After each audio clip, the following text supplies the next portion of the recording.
Hello दोस्तों, Amrish 11 take channel में आप लोगों का स्वागत है। आज इस वीडियो में हम बात करने वाले हैं, आप हमारे सामने देख सकते हैं, ये एक R22 सिलेंडर है और एक हमारे पास मैनिफोल्ड गेज है जिससे हम गैस चार्जिंग करते हैं। तो आपको पता लग गया होगा कि मैं क्या करने वाला हूँ अभी। तो ये सिलेंडर का प्रेशर मैं चेक करने वाला हूँ। सिलेंडर का प्रेशर हो या फिर एसी का प्रेशर हो। एसी में जब हम स्प्लिट एसी में चेक करते हैं तो वही सेम प्रोसेस होता है जो कि यहाँ पर जो प्रोसेस होने वाला है। तो चलिए हम सीख लेते हैं। इसके साथ में एक गेज है हमारे पास, मैनिफोल्ड गेज।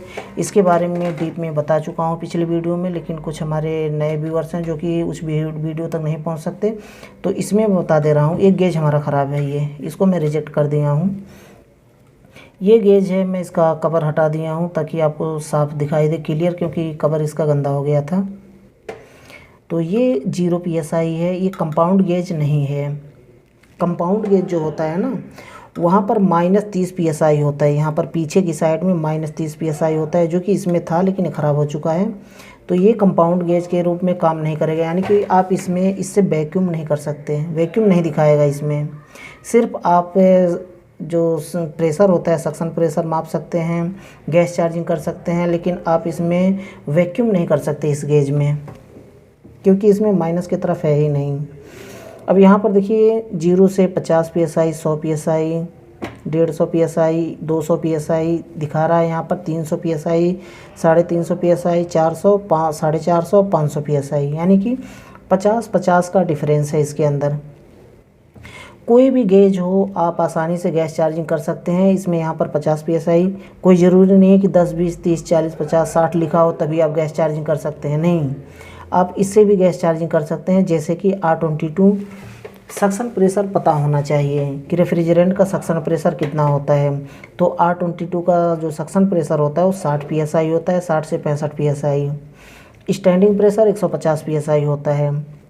R410 का जो प्रेशर होता है 125 से लेकर के 150 PSI तक होता है। वो एम्बिएंट टेम्परेचर के ऊपर डिपेंड होता है। अगर बहुत ज़्यादा गर्मी है तो 150 PSI पे मेंटेन हो जाता है कूलिंग, नहीं तो 140 पे, 30 पे नहीं होता है मेंटेन, अगर बहुत ज़्यादा गर्मी है। अगर टेम्परेचर नॉर्मल है तो 110-15 PSI पे वो सक्शन प्रेशर आ जाता है सही। और अगर आप डिस्चार्ज प्रेशर मापते हैं तो अगर R22 का डिस्चार्ज प्रेशर मापेंगे तो 250 से 350 PSI के बीच में आएगा। यहाँ से 200 से लेकर के 300 PSI के बीच में आता है जो डिस्चार्ज प्रेशर होता है। R410 की बात करें तो 450 PSI के अराउंड में आता है डिस्चार्ज प्रेशर। तो अगर अगर R22 से काम कर रहे हैं तो लो प्रेशर में गेज में काम करेंगे। अगर R410 में काम कर रहे हैं तो आपको हाई प्रेशर गेज होना चाहिए, जिसमें 500 PSI तक होना चाहिए। इसमें देखिए 500 PSI तक है।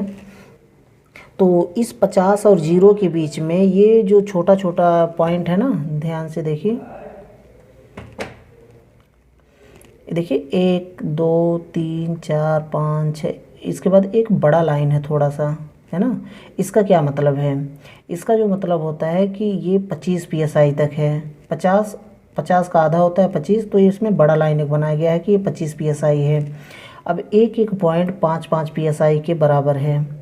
तो यहाँ पर देखिए 1, 2, 3, 4, 5, 5, 5, 25, 25। तो ये बड़ा पॉइंट एक दिया गया है कि ये 25 PSI है। इसके बाद 50 PSI। अगर आप R22 गैस चार्जिंग करते हैं तो 50 से 2 पॉइंट आगे बढ़ाएंगे तो ये 60 PSI हो जाएगा।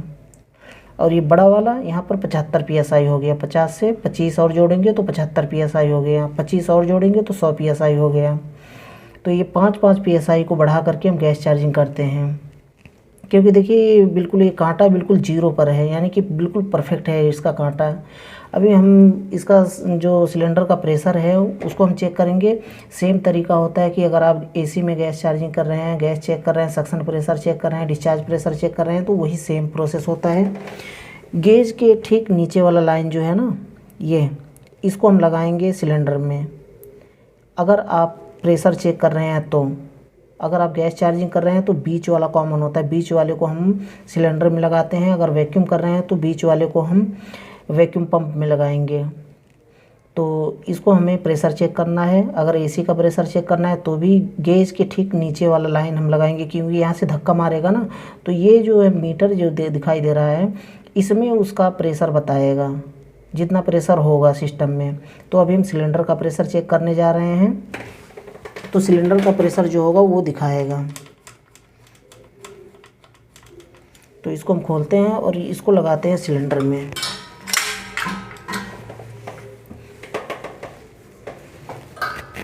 ये हमने लगाया सिलेंडर में।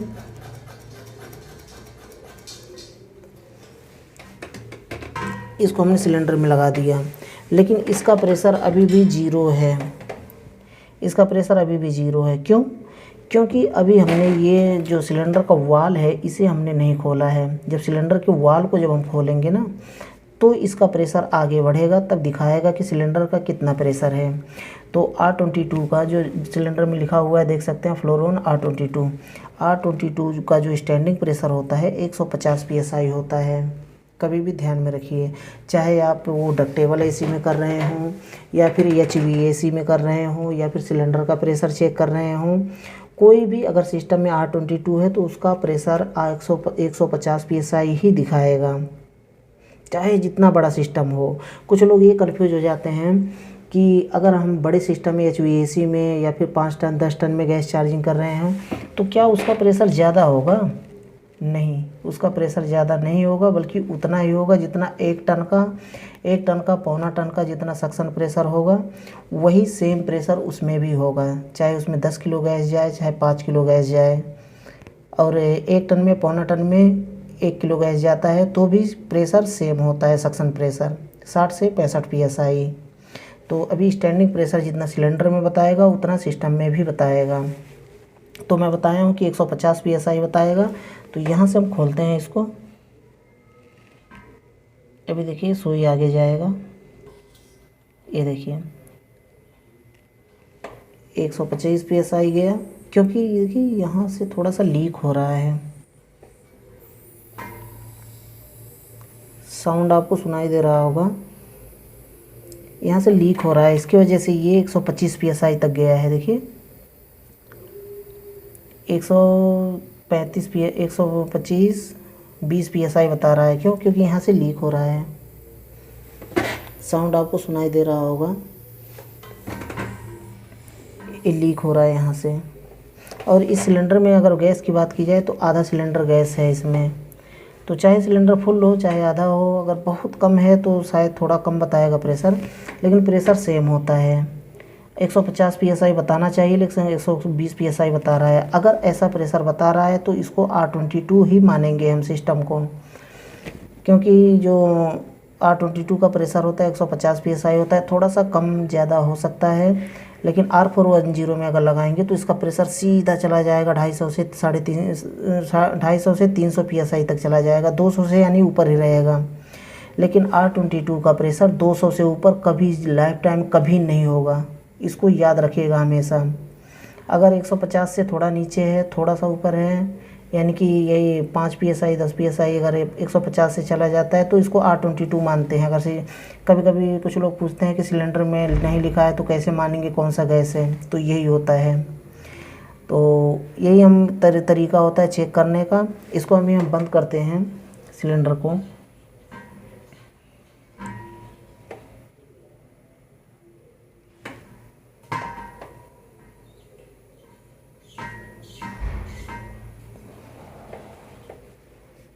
अभी देखिए नीचे इसका प्रेशर जो है नीचे गिर रहा है। क्यों? क्योंकि लीक है वहाँ से, उसका जो ब्लैक कलर का वार्सल होता है ना वो कट चुका है इसका, जिसकी वजह से अभी देखिए प्रेशर धीरे धीरे नीचे जा रहा है। इतना तेज़ी से लीक हो रहा था, इसकी वजह से 150 PSI नहीं बता रहा है। ये रबर उसका कट चुका है। अब इसको हम प्लायर से अगर इसको हम टाइट करें तब इसका जो है प्रेशर रुकेगा, लेकिन प्लायर से अभी हम नहीं टाइट करेंगे। देखिए अभी एकदम 0 तक चला जाएगा ये इसका प्रेशर।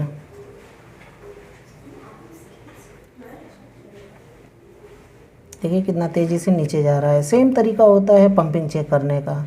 पंपिंग जो है कंप्रेसर को स्टार्ट करते हैं, उसके डिस्चार्ज में ये लाइन लगाते हैं, ये लाइन लगाते हैं तो जितना प्रेशर जाता है वहाँ पर जा कर के जब कंप्रेसर बंद होते ही तो रुक जाना चाहिए उसका प्रेशर। लेकिन इस तरह से अगर नीचे आ रहा है ना, जैसे मैं खोल के दिखाता हूँ, अभी ये प्रेशर हुआ, मैं बंद किया फिर से।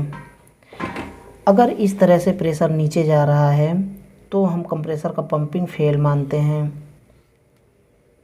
देखिए नीचे जा रहा है ना, डिस्चार्ज लाइन में लगा करके छोड़ देंगे और कंप्रेसर को बंद, जितना प्रेशर जाता है वहाँ तक अगर जाता है तो उसके बाद कंप्रेसर को बंद करेंगे। कंप्रेसर बंद होने के बाद अगर इस तरह से सुई नीचे आ रही है तो हम कंप्रेसर का पंपिंग फेल मानेंगे। क्यों? जैसे ये पंपिंग फेल है अभी, कैसे? यहाँ से लीक है, गैस निकल रहा है।